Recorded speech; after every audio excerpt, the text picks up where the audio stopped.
ওয়াল্লাযী ইউনাজ্জিলু গায়সাহু মিন বা'দি মা কানাতু ওয়া ইয়ানশুরু রাহমাতাহু ওয়া হুয়াল ওয়ালিয়্যুল হামিদ। আল্লাহ তাআলা সাহায্যকে নাজিল করেন নিরাশ হয়ে যাওয়ার পরে।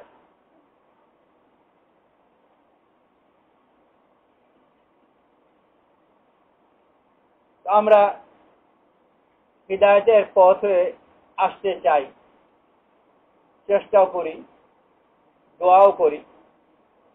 আবার সমাজে প্রচলিত, নিজে অভ্যস্ত এগুলোর সাথে জড়িত যেসব গুমরাহী পথ আছে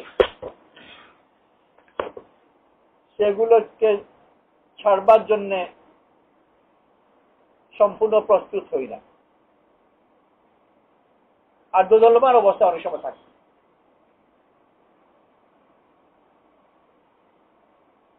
ছাড়বো কি ছাড়বো না, আর ছাড়ার কথা চিন্তাও করি না, আর দিন ওইটা সরা চিন্তা করতে বলেও না। হিদায়াতের পথে চলবার জন্য উদ্বুদ্ধ করা হয়, কিন্তু এক পথে চলা মানে অন্য পথে ছাড়া। এমন এক জায়গায় গিয়ে পৌঁছালাম, রাস্তা দুই ভাগে বিভক্ত হয়ে গেল। যতক্ষণ পর্যন্ত বিভক্ত হয়নি সোজা পথে চলেছি। বিভক্ত হয়ে যাওয়ার পরে দুটোর মধ্যে একটাকে বেছে নিতে হবে, দুই পথই সম্ভব নয়। আর যত বেশি এক পথে চলবে, অপর পথ তার জন্য দূরে চলে যাবে, আর ওইটা তার জন্য মুশকিল হবে।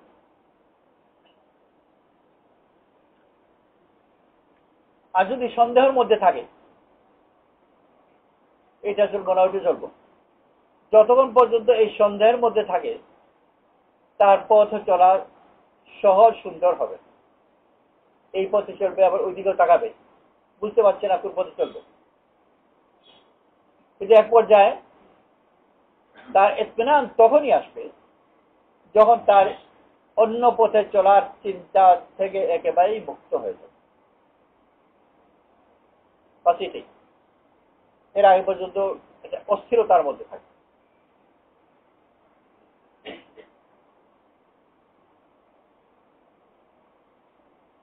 একজন যুবক বিয়ে করার ইচ্ছা করেছে, আর বিয়ের ব্যাপারে ভাবছে।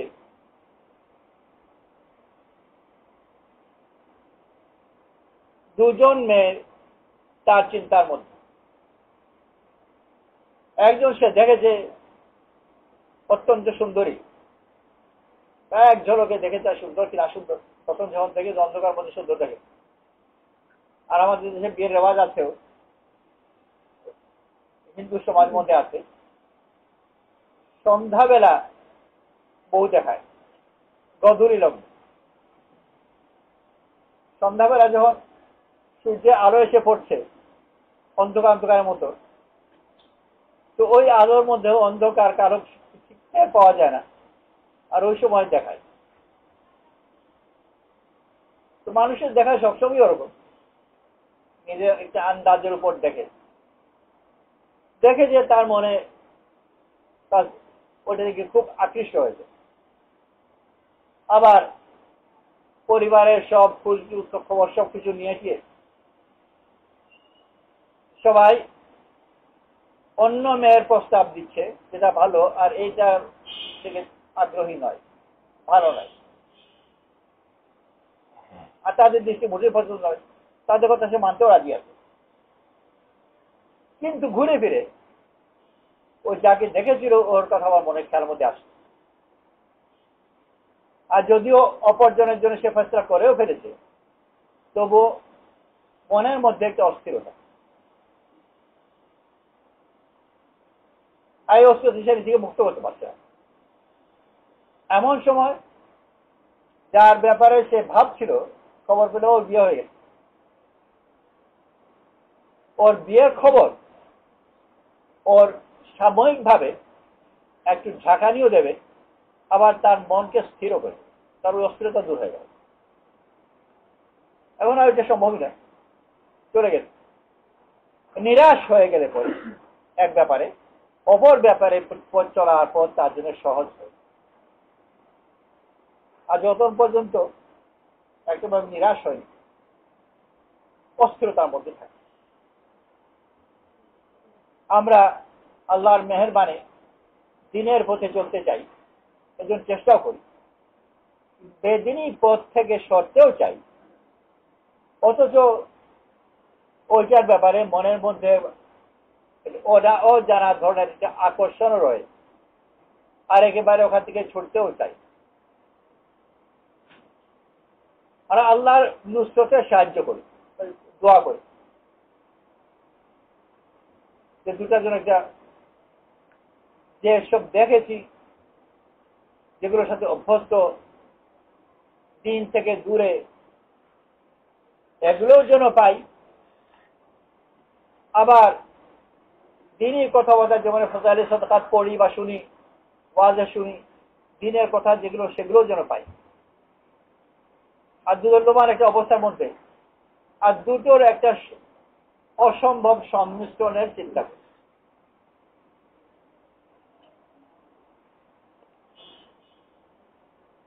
কিছু এটা আর কিছু উল্টার, আর এটার কারণে একটা পরেশানির মধ্যে।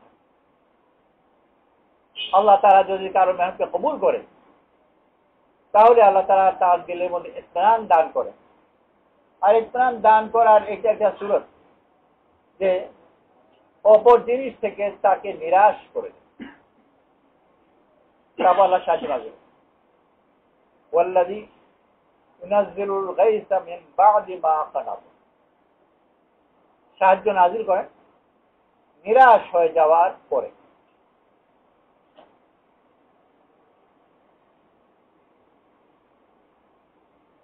মূসা আলাইহিস সালামকে আল্লাহ তাআলা বলেন তোমার লাঠি ফেলে দাও, লাঠি ফেলে দিলেন। তো মূসা আলাইহিস সালাম ব্যাপারে তো এটা চিন্তা করা যাবে না, কিন্তু একজন সাধারণ মানুষ যদি হয় আর তাকে কোন একজন ওলি বুজুর্গ আল্লাহওয়ালা কেউ বললেন লাঠি ফেলে দাও, তো লাঠি ফেলে দিল।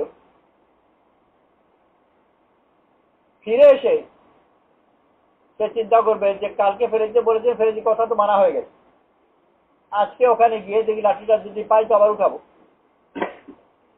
তো লাঠি একটা সামান্য জিনিস, এটা ব্যাপার হতে চিন্তা করবো না। কিন্তু লাঠি তো শুধু লাঠি নয়, মূসা আলাইহিস সালামের ক্ষেত্রে ওটা ওনার পেশা। সে ব্যাংকে চাকরি করে, তাকে বলে চাকরি ছেড়ে দাও, রিজাইন দিয়ে দিও, ওখান থেকে অবসর হয়ে চলে বলে। তারপর আবার তার কাছে মনে হবে যে ইসলামী ব্যাংকিং শাখাও তো আছে, ওই শাখায় যদি চলে যায় তো চাকরিটা তো এখনো যায়নি, খোঁজখবর করলে তো হতে পারে। এই চিন্তাগুলো তাকে ঘুমাতে দেবে, আর রাত তাহাজ্জুদ পড়তেও দেবে। আর বিকল্প যে আল্লাহ তাআলার কাছে চাইবে যে তোমায় আমাকে পাক রিজিক করে দাও, সেই দোয়াও করতে পারবে। সব কিছুর ব্যাপারে ওকে যে বানিয়ে রাখে, যতক্ষণ পর্যন্ত ওখান থেকে সম্পূর্ণ মুক্ত রাখে। একজন রাখাল, তাকে বলা হলো লাঠি ফেলে দাও, লাঠি ফেলে দিয়ে চলে এলো। রাত্রে বেশি চিন্তা করবে যে কালকে গিয়ে আবার উঠাই। এই কথা তো হুজুর বলেননি যে জীবনে কোনোদিন উঠাতে পারবে না, কালকে ফেলতে বলেছেন ফেলেছি, আজকে উঠাতে তার আপত্তি নাই। নানান কথা চিন্তা করবে, বিকল্প চিন্তা করবে। আল্লাহ তাআলা যদি তাকে একা দেবে এভাবে সহায়তা করেন, তাহলে ওই ব্যাপারে তাকে নিরাশ কর। আর এটা আল্লাহ সাহায্য। তো মূসা আলাইহিস সালামকে আল্লাহ তাআলা বললেন লাঠি ফেলে দাও, লাঠি ফেলে দাও বলে এইটা ফেলে দাও। আমার লাঠি হেলান, এটার উপর আমি হেলান দিই, এইটা দিয়ে পাতা ঝিরে খাওয়াই এবং অন্যান্য কাজ আছে এটা দিয়ে করি। আল্লাহ বললেন আলকিহা, এইটা ফেলে দাও। এইটা মানে কি? লাঠি না আমার চিন্তা, না আমার কল্পনা, না আমার প্রত্যাশা। আল্লাহ তাআলা তো বলেনি লাঠি ফেলো, আর কোত্থেকে ফেলো তাও বলেন আলকিহা, ফেল দাও। মন থেকে ফেলো, চিন্তা থেকে ফেলো, হাত থেকে ফেলো, এ কোনটাই নির্ধারিত না, সবই অস্পষ্ট।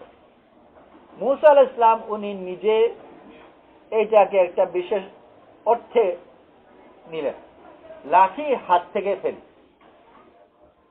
লাঠি হাত থেকে ফেললেন। আল্লাহ তাআলা এই ফেলার মধ্যে পূর্ণতা দান করলেন। ওনার ফেলে দেওয়া খুব আংশিক ছিল। লাঠি ফেলেছেন হাত থেকে, মন থেকে লাঠি সংক্রান্ত চিন্তা ফেলেন। আর আল্লাহ তাআলার হুকুম যত পরিপূর্ণভাবে আদায় করা যায় তার ফায়দা তত বেশি হবে। উনি খুব একটা অংশ ফেলেছেন হাত থেকে লাঠি, আল্লাহ তাআলা ওটা পরিপূর্ণভাবে ফেলিয়ে দিলেন। মন থেকে এই লাঠি সংক্রান্ত সব চিন্তাও ওনার বের করলেন। আর কিভাবে? পানি দিলেন সাপ, সাপের মতো হয়ে গেল। এখন আর ওইটা নিয়ে আগে চিন্তা পরিকল্পনা কোনোটাই নেই। এই ব্যাপারে নিরাশ করে দেওয়া।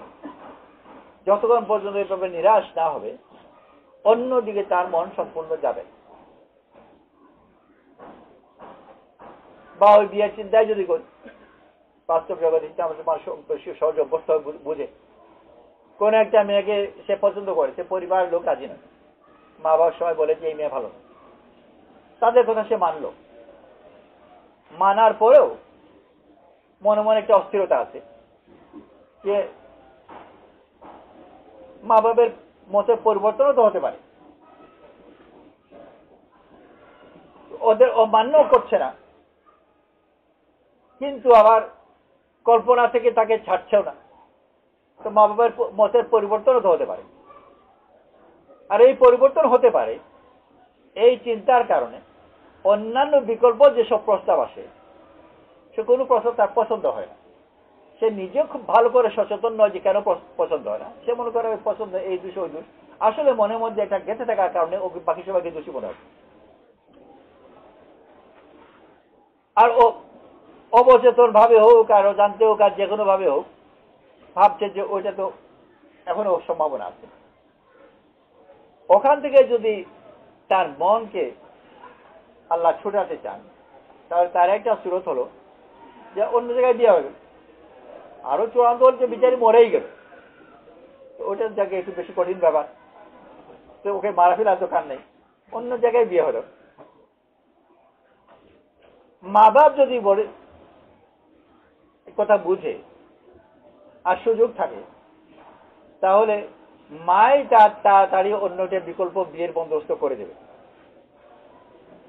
তা না হলে নিজের ছেলের ওই দিক থেকে মন ছুটছে না আর বারবার ওই চিন্তাই করছে। আল্লাহ তাআলা কারো চেষ্টাকে কারো দোয়াকে যখন কবুল করেন আর কবুল করে তাকে ওই পথে চলার তৌফিক দান করেন, তো এই পথে চলাকে তার জন্য সহজও করেন। আর সহজ করেন মানে যেসব জিনিস তাকে বাধা দিচ্ছে ওই সব জিনিস তার পথ থেকে সরান। আর আমাদের চিন্তাকে এইভাবে মুক্ত করে,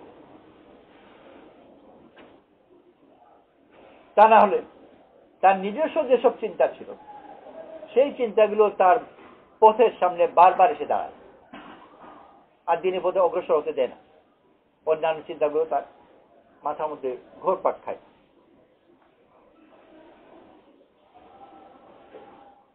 দিনে আসতে চায়, দিনই সমাজের প্রয়োজন, দিনই জিন্দগির প্রয়োজন। ও যদি তার বন্ধু বান্ধব যারা একসাথে পড়াশোনা করেছে তারা বড় বড় কোম্পানিতে বড় বড় বেতনের চাকরিতে ঢুকেছে, তো সে মনে করে যে আমি দিনদারিও করবো আর ওরকম একটা বড় চাকরি আমিও করবো আর ডিগ্রি তো আমারও আছে। তো প্রাথমিক ধাপে এমন হবে যেটা প্রায় অনেক হতে দেখা যায়, দেশেও দেখা যায় বিদেশেও দেখা যায়। সবকিছু টিকে ইন্টারভিউ গেছি আর টিকে না। কেন টিকে না তা বলেও না, কিন্তু ইন্টারভিউর মধ্যে জারির ব্যাপারে যেটা প্রশ্ন করেছিল আর বেশি কিছু নয়। আবার তাবলীগ ব্যাপারেও সন্দেহ করেছে। ইন্ডিয়ার মধ্যে জিজ্ঞেস করেছে কি তুমি কি প্রত্যেক বছর সিলাই চলে যাবে নাকি, ছুটি পাও আর না পাও? সে বলল না না, ছুটি না পেয়ে যাবো কেন, ছুটি টুটি নিয়ে যাব, কিন্তু চাকরি হলো না।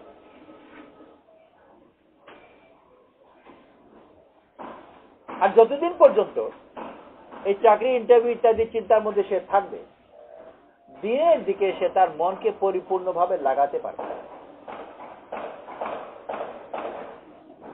আল্লাহ তাআলা মানুষের মধ্যে দিল একটা দিয়ে,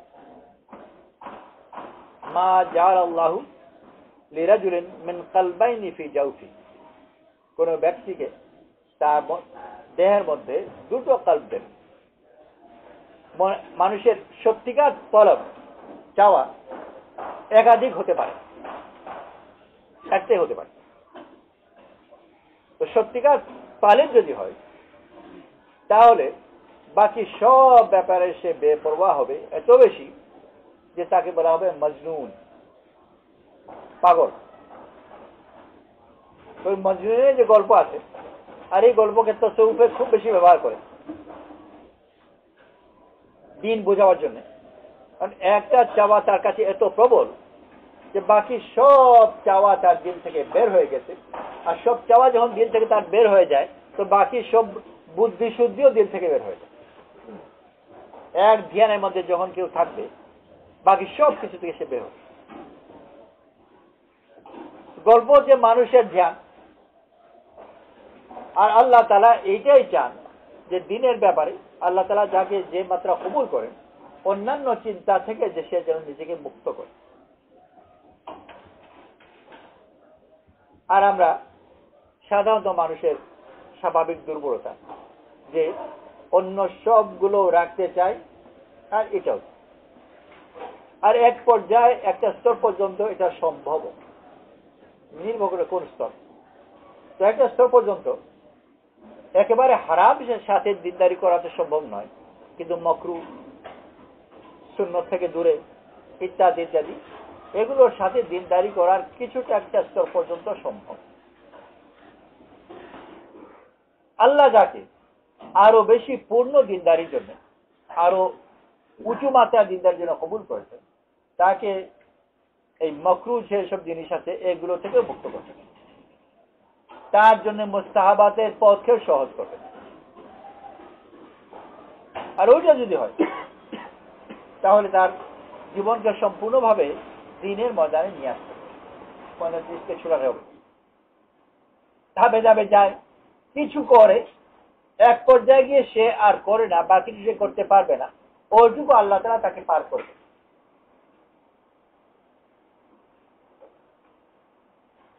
সালমান আল ফারসি রাদিয়াল্লাহু আনহু উনি দিনের পথে অগ্রসর হলেন। প্রথম নিজে হিম্মত করে দেশ ত্যাগ করে ইরানে ছিলেন। ওনার বাপ একটা অঞ্চলের প্রধান এবং পুরোহিত, বলা যেতে পারে যে সর্দারের ছেলে, খুব আদরে আল্লাহতে বড় হওয়া, এই সব কিছু কোরবান করে দিনের সন্ধানে বেরোলেন। ওইটা ঈসা আলাইহিস সালামের জমানা ছিল, ওনার অনুসারীদের জমানা ছিল। তাদের কাছে গেলেন, তারা ওনাকে পাঠিয়ে দিল দামাস্কাস। ওখানে গিয়ে উনি দিন শিখতে লাগলেন। প্রথম যার কাছে পড়লেন, যে পাদ্রীর কাছে ওনাকে দিল, সে অসৎ, সৎকা খয়রাতের কথা বলে টাকা সংগ্রহ করে আর ওগুলো নিজেই রেখে দেয়, সৎকা খয়রাত করে না। বিরাট পরীক্ষার মধ্যে পড়ে, দুনিয়ার সব মতায়ন পরীক্ষা। ইউনিভার্সিটি ভর্তি হয়, তাও অ্যাডমিশন টেস্ট, তো ওখানে অ্যাডমিশন টেস্ট যে সে আসলে তালিব কিনা। তো ওই টেস্টে উনি টিকলেন। অর্থাৎ অসৎ দেখা সত্ত্বেও তার কাছে পড়ে থাকে, এর কাছে শিক্ষা নেওয়া যাবে না। তো মানুষ যদি ফায়দা দেখে তাহলে তো সে থাকতে পারবে, আর বিনা ফায়দায় পড়ে থাকা বড় কঠিন। আর তালিম যদি হয় তো সে পড়ে থাকবে, যাবে বলে। তো উনি ওই টেস্টিংয়ে, এছাড়া আমি কোথায় যাব? ওই ওলি আল্লাহর ঘটনা আছে, ওয়াব করছেন আর লব্বাইক লব্বাইক ডাকছেন, উনাকে আসমান থেকে আওয়াজ শোনা গেল যে লা লব্বাইক লাক, তোমার লব্বাইক উপস্থিতি গ্রহণযোগ্য নয়, মকবুল নয়। সাথে ওনার শাগিদ ছিল, সেও শুনল, সে শুনে অবাক, আর শেখকে বলল আর খামোকা দৌড়ে খিলাম, উপর যদি বলে দিয়েছে যে আপনার এটা মকবুল নয়। উনি বললেন যে তুমি শুনেছ নাকি? হ্যাঁ। যে আমি তো এই উত্তর গত 40 বছর থেকে শুনে আসছি। তাহলে সে অবাক হলো আরো বেশি, চলো খামোকা কেন দৌড়াচ্ছে? তো এছাড়া আমি কোথায় যাব?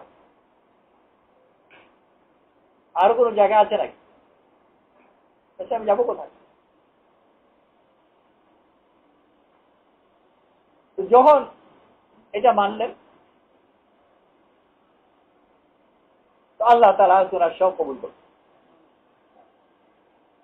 মৌলানা জাকারিয়া সাহেব রহমাতুল্লাহ খানকায় একজন বড় আলিম, ওনার ওখানে যাবেন যে বিচার হয়েছে ওখানে মরিদ, তো নিজ নিজ জায়গায় তো শেখুল হাদিস আর শেখুল মাশায়েখ নিজ নিজ জায়গায়, তো ওরকম নাম করা শেখুল হাদিস ওখানে ওনার খানকায় ওখানে ছিলেন।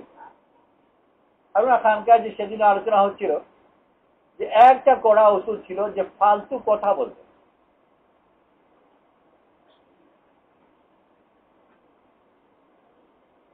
আর ওই শেখুল হাদিস বড় কোনো কথা নয়, ছোট্ট কি একটা কথা কাকে জিজ্ঞেস করেছেন, ওই যে মৌলানা জাকারিয়া সাহেবের কানে পড়ে গেছে। কে কথা বলেছে বুঝে যাই, হয়তো কোনো বাইরের খবর, কিছু একটা ছোটখাটো জিনিস কি হলো,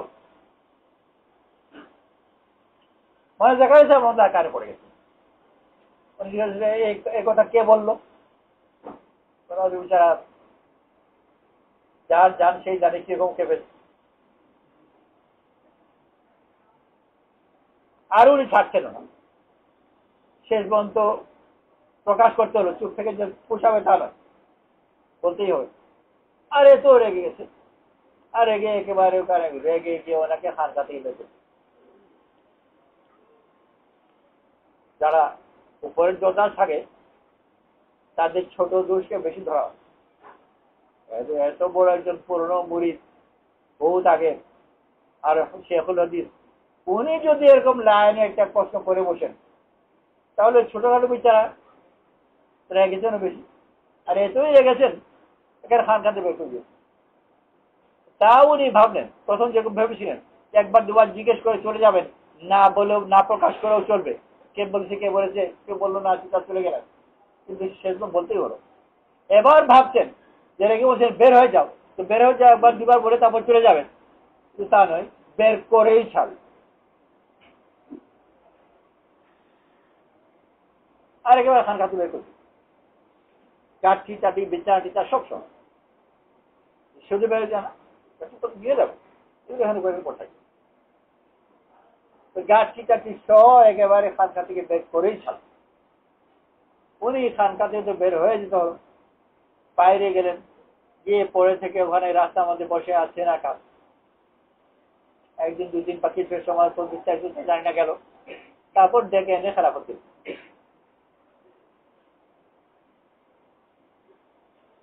তো আল্লাহ তাআলাও দেখে যে তালিব কিনা, আলাদা ছিল উনার সব আগেরটাও কবুল।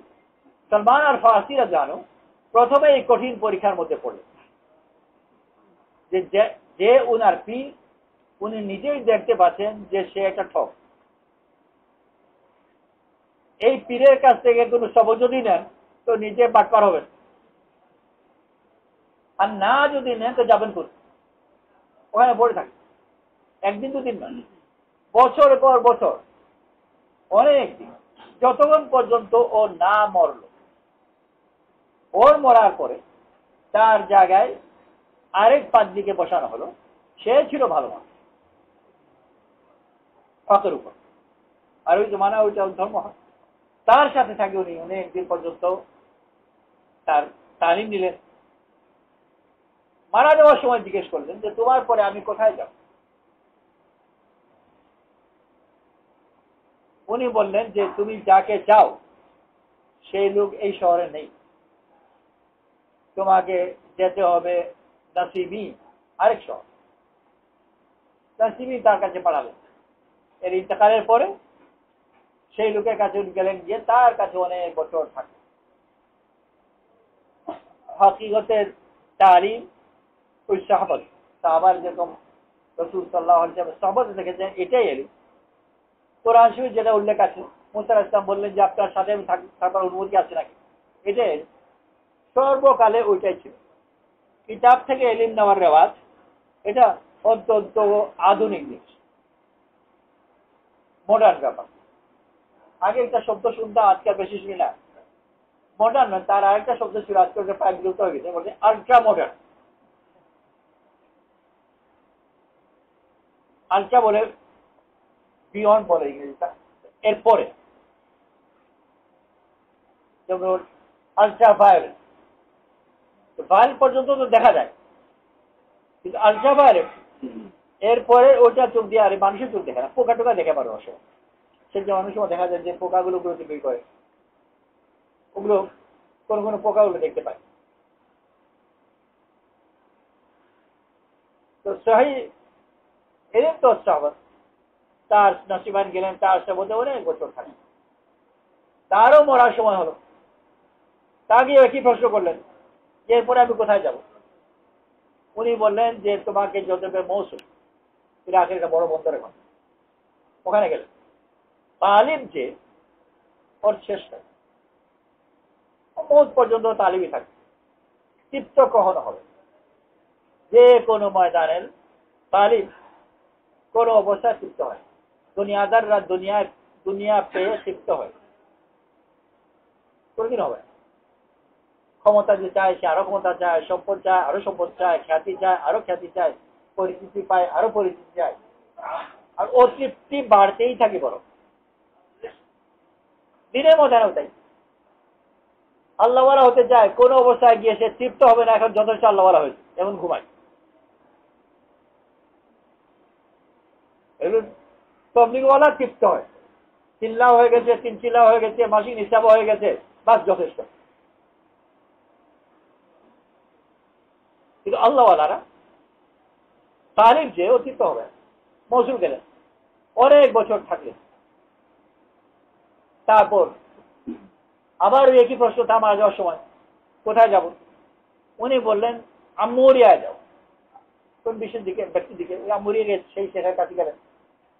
তার কাছে গিয়ে অনেক বছর থাকবে। এইসব 4-5 শেখে মিলে আল্লাহ জানে কত, কমপক্ষে 5 শেখে তো 50 বছর তো কমপক্ষে হবেই। আসলে একদম 10 বছর মরেও যায়,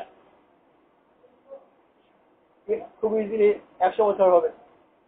সালমান ফারসি আল্লাহ লম্বা হায়াত দিয়েছে, উনি এই তলবের মধ্যেই খরচ করেছে।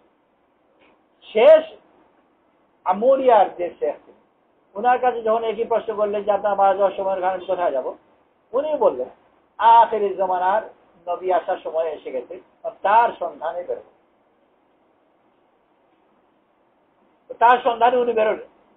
কিছু কিছু আভাস ইঙ্গিত ছিল, তাতে ধারণা হলো যে আরবের দিকে হতে পারে। উনি আরবি কাফেলাকে পেলেন, ব্যবসার কাফেলা, আর ব্যবসার কাফেলাকে পেয়ে ওনার কাছে যা কিছু টাকা পয়সা অল্প সমস্ত ছিল, যে কোনো ভাবে হোক ওইটা তাদেরকে দিলেন, আর বললেন যে তোমরা আমাকে তোমাদের সাথে তোমাদের দেশে নিয়ে যাও। তারা ওনাকে নিল, কিছুদিন এনে ওনাকে গোলাম হিসেবে বিক্রি করে। আজকাল আমরা পেরেশান হই, চুরি ডাকাতি পকেট মারি, তাদের আজকালকার পকেট মারতে শুধু পকেট মারে, আমাকে তো মারে না। আগে যখন পকেট মারতো না, ওকেই মারত। এই যে মশুর গল্প আছে জোহার গল্প, আমাদের দেশে গোপাল বাড়ি বলে, তার দেশে আছে জোহার। সম্ভবত শব্দ এসেছে হুজ্জা থেকে,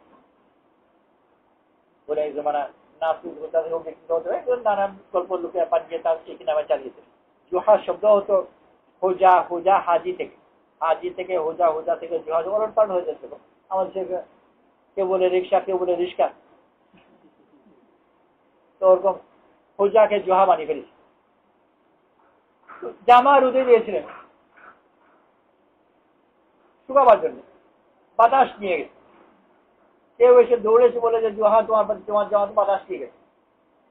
আলহামদুলিল্লাহ, আলহামদুলিল্লাহ বলবা কি তোমার জামা গেল? আলহামদুলিল্লাহ এই জন্য যে জামার ভিতর আমি থাকলে তো আমাকেই নিয়ে যেত, আমি নিয়ে বসে গেলাম। তো ওরাকে ওরকম নিয়ে বিক্রি করে দিল। সোহেব রুমির গ্রানো, উনি মূলত আসলে রুমি না, আসলে মক্কা, কিন্তু গোলাম বানিয়ে বিক্রি করেছিল, সেই হিসেবে রুমি হয়ে গেছে। যায়েদ ইবনে হারিসা রাদিয়াল্লাহু আনহু, রাসূল সাল্লাল্লাহু আলাইহি ওয়াসাল্লামের গোলাম তিনি ছিলেন, উনিও ওরকম টাকাটা নিয়ে বিক্রি করেছিল। এটা একটা প্রচলিত জিনিস ছিল জমানায়, টাকাদের হাতে পড়ে যাওয়া আর তারা নিয়ে বিক্রি করতো, বিক্রি করে হয়ে গেল গোলাম। এর আগে পর্যন্ত এই তলবে নিজে গিয়েছে এক জায়গাতে, বহু জায়গা।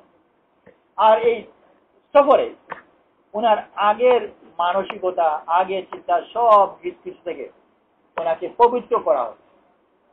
আগে সবচেয়ে ভুলতে দীর্ঘদিন থেকে দিনের তলবে লম্বা সফর করে করে ওনার দিলের প্রচুর পবিত্রতা অর্জন হয়। সব দিনের মধ্যে, দিনের সব কাজের মধ্যে প্রথম হচ্ছে বজু। নামাজে যেরকম জাহেরি একটা বজু আছে, অন্তরের বজু আছে। অন্তরের বজু হচ্ছে যে আগে সব কিছুকে ভুলে যায়। শুধু নামে ভোলা নয়, মনের যে জজবাত থাকে, মনের চাওয়া থাকে, মনের কার্য থাকে। দেশ তো ছেড়ে চলে এসেছেন, কিছুদিন পর্যন্ত নিশ্চয়ই এভাবে কেটেছে যে দেশের জন্য মন টানে। রাজশাহীর অনেক লোক চাপাই নবাবগঞ্জে আমেরিকায় বসবাস করে, আবার এখান থেকে চাপাই নবাবগঞ্জ থেকে কলাই নিয়ে কলাই রুটি বানিয়ে খায়। আসলে তো কলাই রুটি খাওয়া নয়, মন বাড়ির জন্য মন টানা, তো কলাই রুটি খেয়ে ওটা কিছু আনন্দ পায়। সিলেটিরা দুনিয়ার যে প্রান্তেই হোক, সিলেটি যেখানে আছে খোঁজ করলে ওখানে সাতরা পাওয়া যায়।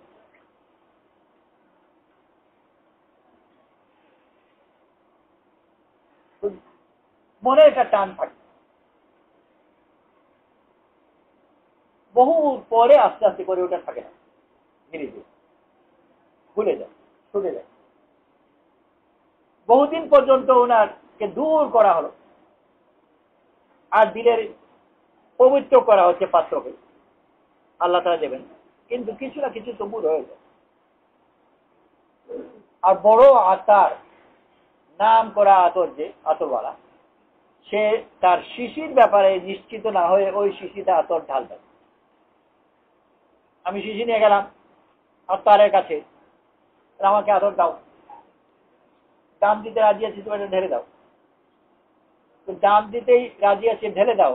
আর যদি ঢেলে দেয়, এইটাই যথেষ্ট প্রমাণ যে ওর আতরই ভালো না। 2 নম্বর, ভালো আত্মার হবে আগে শিশির গন্ধ নেবে, তারপর ঢালবে। গন্ধ নিল, গন্ধ নিয়ে বলে এই শিশিতে অন্য গন্ধ আছে। শিশিওয়ালা সে আবার নিজের নাকের কাছে নিয়ে আবার শুকে ঢুকলো, কোনো গন্ধ তো নেই, তোমার নাকে লাগছে না, আমার নাকে লাগছে, এই শিশিটা আমি আদর দেবো না, এটাকে ভালো করে পরিষ্কার করতে হবে। ও পরিষ্কার করে এনেছে গরম পানি দিয়ে, সাবান দিয়ে, তারপর এমনি এমনি করে ঢাকানি দিয়ে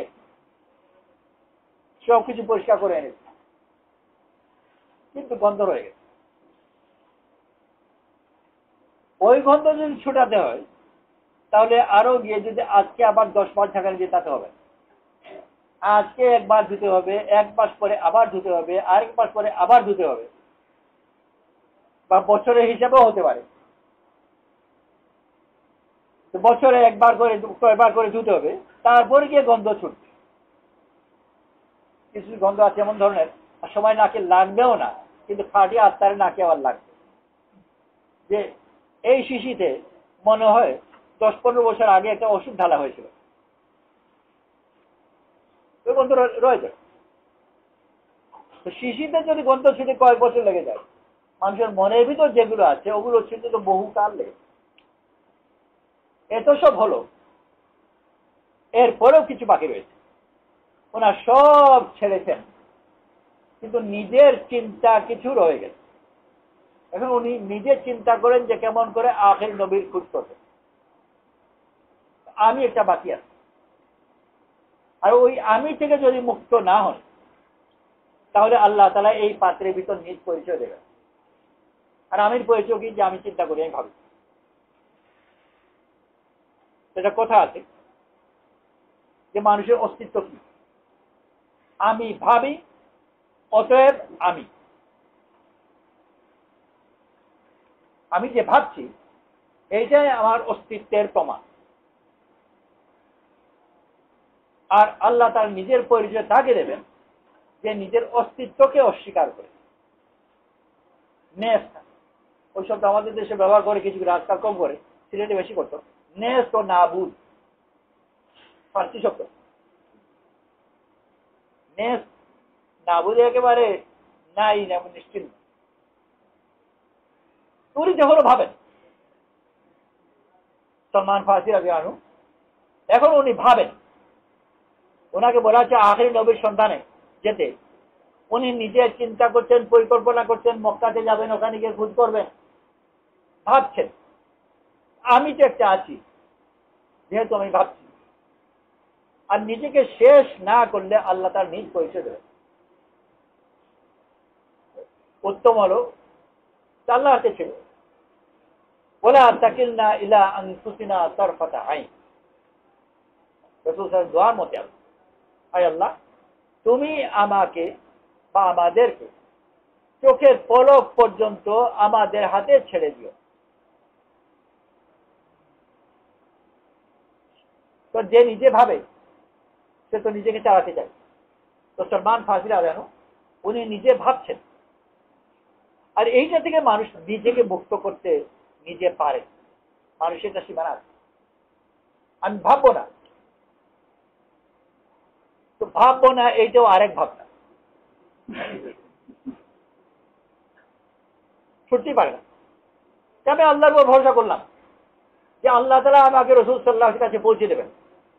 আর তাওয়াক্কুল করে আমি কিছুই করলাম না, কোথায় যাবো? এ আল্লাহ, তুমি আমাকে নিয়ে যাও। তো চোখ বন্ধ, যে বোধহয় আমাকে নিয়ে যাচ্ছে এই রাস্তায়, ও ছুটতেই পারবে। জেগে থাকে নিজের চিন্তাকে বন্ধ করে দেওয়া অসম্ভব। আল্লাহই পারে। কেমন করে করলো? আল্লাহ তাআলা উনাকে বানিয়ে দিল এখন গোলাম। গোলামের সকালে কথা এসেছিল, গোলাম এমন ব্যক্তি যে নিজে কিছু করে না।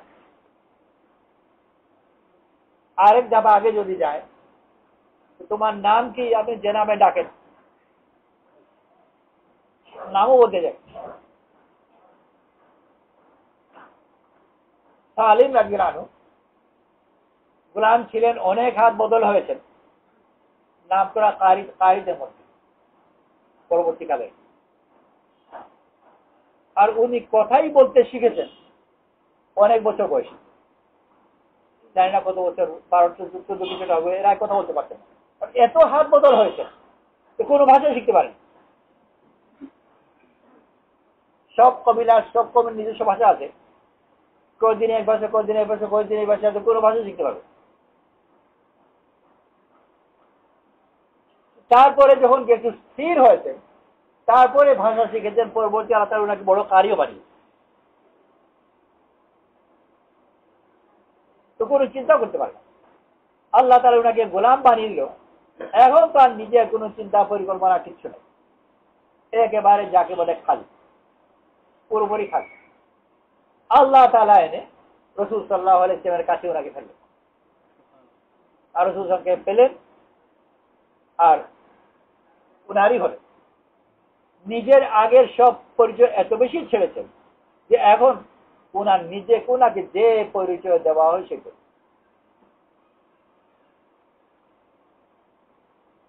আর না রয়ে যাবে। এত বছর থেকে বাইরে থাকি, বাংলায় কথা বলি, তা পাকা কানওয়ালা পরে আমাকে জিজ্ঞেস করে যে আপনার বাড়ি সিলেট নাকি? কেমন করে বুঝলেন? কোথা থেকে?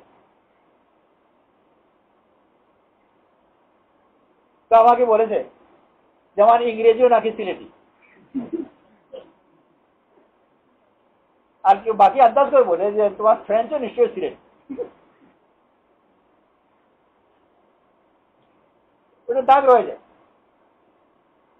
সলমান ফার্সি রাদিয়াল্লাহু আনহু এতই দাগ মুক্ত করেছেন যে শেষে উনি মুহাজির ও আনসার এবং আহলে বাইত, মুহাজির এবং আনসার নিজেদের মধ্যে একবার আলোচনা করছেন যে সলমান কার মধ্যে। উনি যেহেতু আগেই মদিনা এসেছিলেন, উনি তো আসেননি, ওনাকে আনা হয়েছিল, ওনার মালিককে ওনাকে নিয়ে এসেছে মদিনায়। রাসূল সাল্লাল্লাহু আলাইহি ওয়াসাল্লামের আসবার একটু আগে সম্ভবত। তো সেই হিসেবে উনি আনসারি। উনি যেহেতু আর বাইরে থেকে এসেছেন সেই হিসেবে মুহাজির। তো আনসাররা বলে উনি আনসার, উনি আমাকে। মুহাজিরা বলে উনি মুহাজির, উনি আমাকে। উনারই আল্লাহ তাআলা এতই কদর দিয়েছে যে মুহাজিরদের এত সব কদর থাকার পরেও সলমানকে নিজের গোত্রে নেওয়ার এই মর্যাদাও তারা ছাড়তে যায়।